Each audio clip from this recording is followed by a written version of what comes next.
everybody, welcome to my nursing career session today, the 4 pillars of advanced practice, and I'll be discussing what these 4 pillars are and how you may practically demonstrate and evidence advanced clinical practice. So the session's going to be helpful for registered nurses who aspire to roles such as an advanced nurse practitioner or an advanced clinical practitioner, and if you're preparing for an interview, perhaps for a trainee nurse practitioner role, for example. So I hope you find it helpful. Do check out my other free videos on my YouTube channel, Support and Career Development for Nurses. Just hit the subscribe button and then you'll gain notification of future videos. I have a video on my YouTube channel on how to become a specialist nurse or advanced nurse practitioner, and also how to prepare for an interview for a specialist nurse or advanced nurse practitioner role. So do check the videos out. So I hope you find the session helpful today. So 2 questions that I'm often asked are, what are the 4 pillars of advanced practice, and how do you demonstrate or evidence the level of advanced clinical practice? So it's really interesting to look back at where did the 4 pillars of advanced practice come from. And in 1997, Kim Manley, who was the course director for the Masters in Nursing in the Royal College of Nursing Institute, first presented a preliminary conceptual model for advanced practice. The reference is in the end reference slide if you would like it. This conceptual model for advanced practice was developed from a 3-year action research study to inform an advanced practice and nurse consultant role in a nursing development unit. And there were 2 schools of thought at the time, and I remember this because I was nursing in the early 90s and late 80s. One saw advanced nursing practice being developed purely for medics, to save medics time, whereas Kim Manley wanted to advance nursing practice as a profession.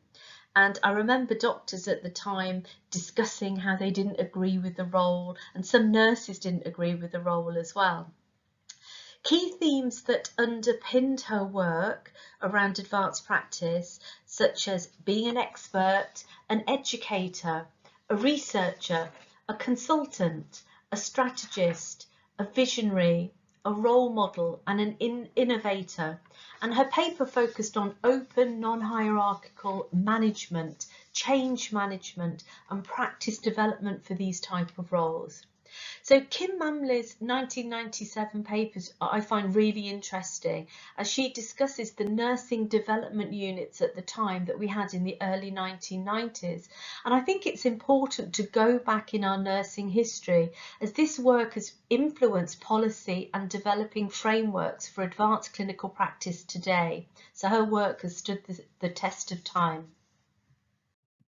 So the 4 pillars for advanced practice consultant role are clinical practice, leadership and management, education and research. So what underpins advanced clinical practice? So I've scoped lots of definitions, and all the highlighted areas here encompass those definitions. It's a level of practice rather than a type of practice that involves a high degree of autonomy and complex decision making. An advanced clinical practitioner or advanced nurse practitioner delivers a greater range of interventions that requires complex decision making in core areas such as non-medical prescribing, advanced history taking, clinical decision making, and comprehensive clinical assessment. And an advanced clinical practitioner role usually is open to any healthcare professional with a registration. So it doesn't necessarily, it could be a nurse, but it could also be a physio or occupational therapist, for example. The advanced clinical practice should be underpinned by a master's academic course or equivalent, and I'll talk a bit about the academic requirements later. The role reflects core capabilities that encompass the 4 pillars of advanced practice and area-specific competencies depending on the role. So to become an advanced clinical practitioner or an advanced nurse practitioner, you should complete a national accredited advanced practice master's programme, or the equivalent might be an e-portfolio route that's designed to enable practitioners to evidence that they meet the advanced practitioner requirements. So for example, in England, where I work, Health Education England and NHS England and NHS Improvement have written a multi-professional framework for advanced clinical practice, and which reflects that e-portfolio route. So some helpful websites to review. The Nursing and Midwifery Council are currently exploring regulating advanced practice following publication of its standards for post-registration, aiming for potential approval of new standards for advanced practice by 2025, so keep an eye out on updates. The Royal College of Nursing Credentialing Directory for Advanced Level Nursing Practice. There is a handbook. This talk is in June 2022, so these resources will be ongoing and evolving and updated.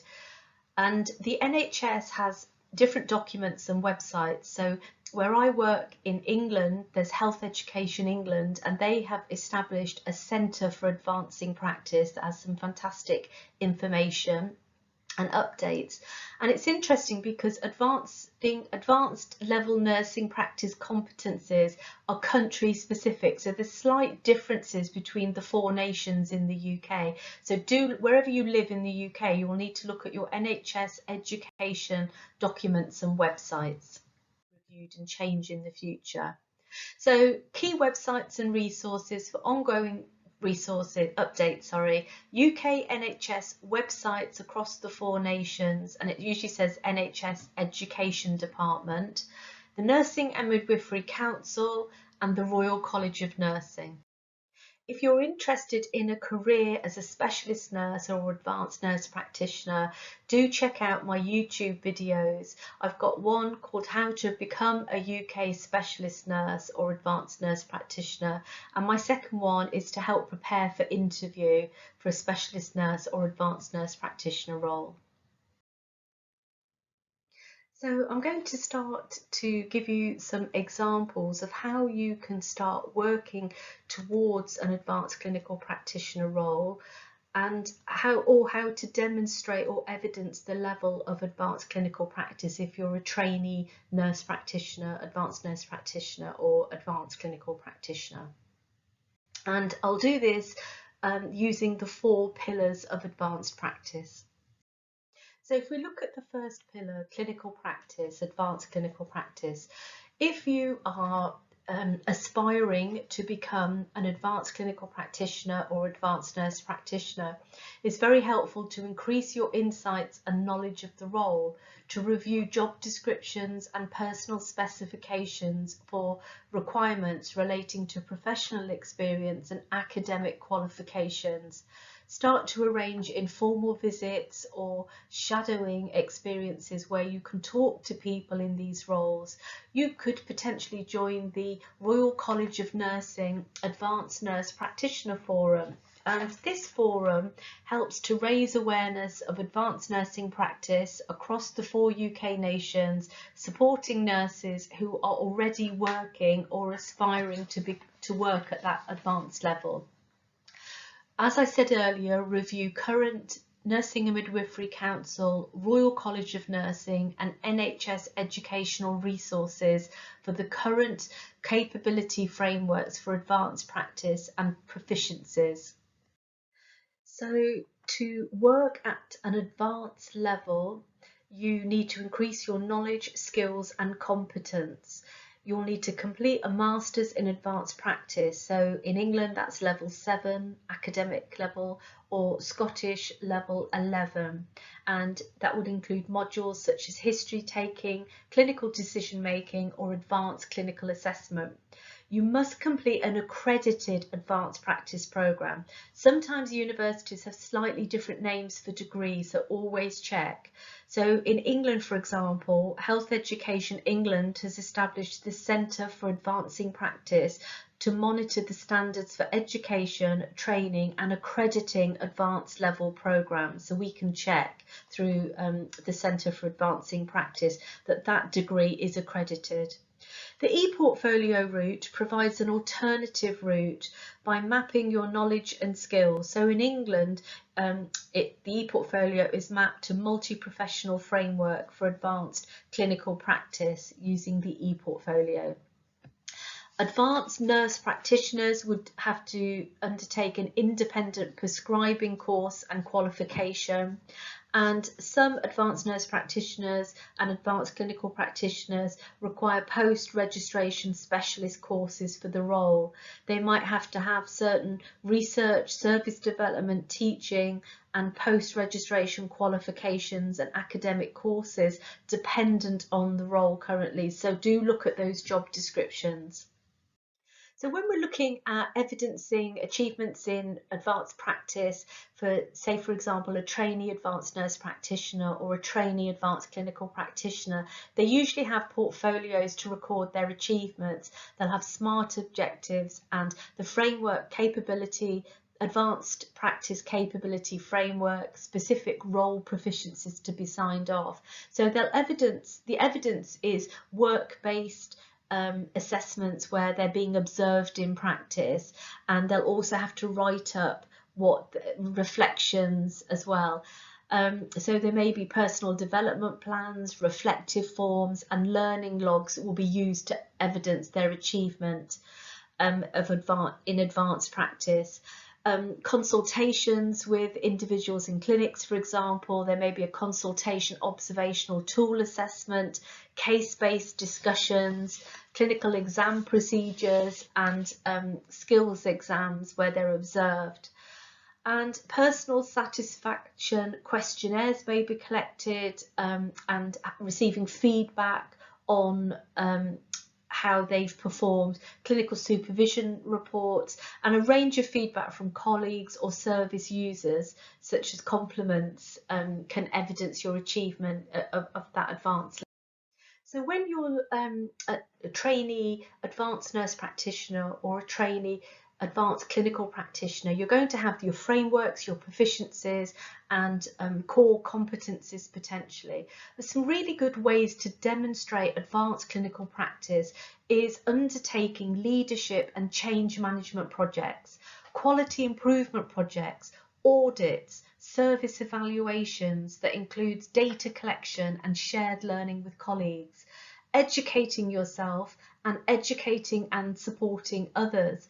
And I would say that many of these sorts of projects relate to the 4 pillars of advanced practice. So for example, if you were going to complete a research project or a quality or service improvement project, you're going to demonstrate core skills at this level because you may be educating others, you're going to have to network, you're going to have to look at the evidence base to assure that you're adhering to national and local laws, policies, professional guidance, and you'll be educating others to implement. You're going to be disseminating evidence-based practice after, maybe redesigning services following an evaluation, for example, innovating and influencing practice through publications. So these would all encompass those 4 pillars of advanced practice: education, leadership and management, and research.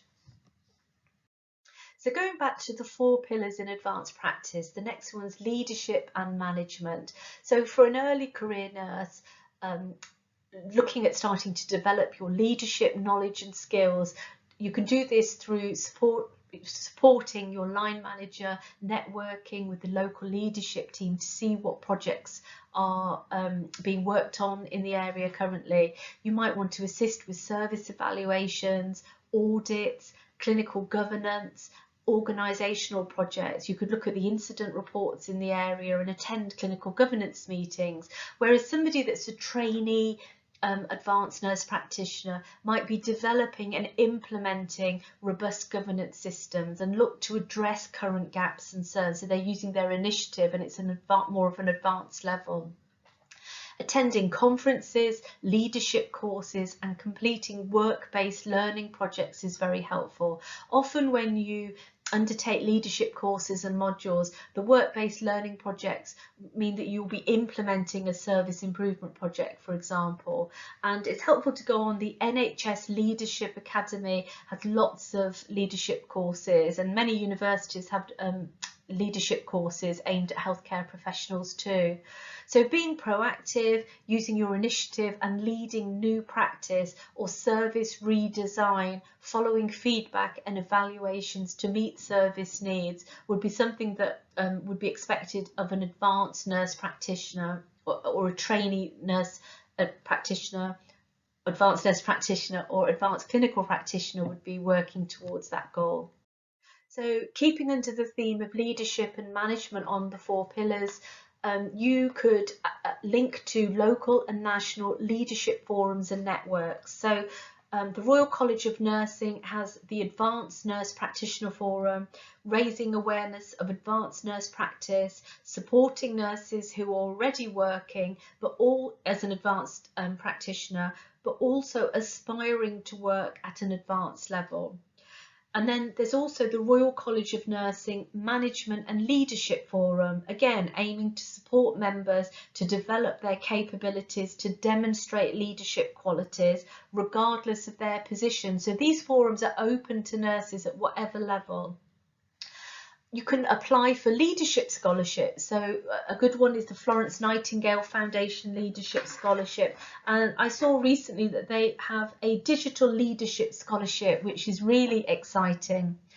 Another way is to collaborate with, if you're more junior in your career, or lead a quality improvement or service improvement project. And I do know junior staff that have led quality improvement projects that have been fantastic.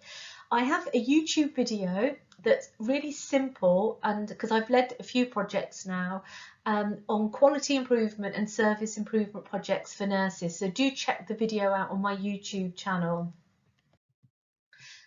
The next one of the 4 pillars, is education. So supporting others to develop knowledge, skills and competencies is a great way of demonstrating advanced level practice. So you might act as a practice supervisor and share ideas, resources and experience with others when you're starting out in your career, helping to orientate or induct new starters. So many advanced nurse practitioners and advanced clinical practitioners will teach on programs that educate staff of all different levels and teach others. So a big part of the role is to teach and impart your knowledge. As Kim Manley said when she started her conceptual model, that you're a role model and an expert, a consultant, somebody that people will go to, they'll consult you, and you're promoting that evidence-based practice and you're educating others. So ways that you can do that may be to develop educational resources, teaching packs, educational materials for patients or for clients, whoever you're working with, welcome packs. You might run patient staff support groups, develop evidence-based documentation, patient information, as I said, acting as a link nurse and teaching service users. Engage in self-directed learning. So as well as imparting your education, you need to be self-aware and receive peer reviews, seek feedback from others and evaluate your practice and continually learn from challenges. So having reflections and learning logs, as I said earlier, is really helpful to evidence that. So research, the final one in the 4 pillars of advanced practice. You can do this through engaging in research activity, and it's an expectation at advanced level you will be engaging in research activity and promoting evidence-based practice. So how you can start aligning your career maybe to join or run a journal club. Critically appraising, synthesizing the outcome of audits and service evaluations is an expectation at advanced level. So if you're a trainee nurse practitioner, you can start looking at service evaluations. You might want to conduct a literature review and disseminate findings, collaborate with or lead a research project, contribute to policy development at local or national level, or contribute to local or national professional forums, shared governance groups. Because you can sort of see how some of these, the 4 pillars, are interrelated. So we talked about joining forums with education because you're disseminating findings, and also within quality improvement programs, you may be looking at an evidence base.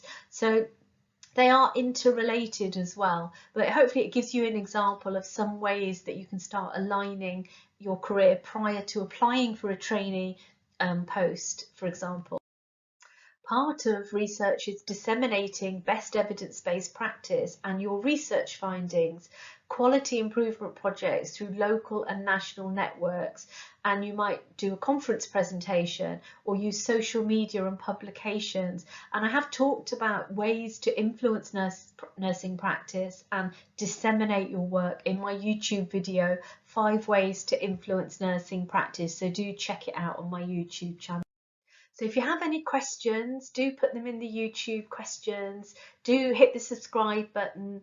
The reference for Manly is here. And if you prefer, you may want to contact me privately. You can DM me on Twitter or my website or Instagram. So I hope you found the session helpful today.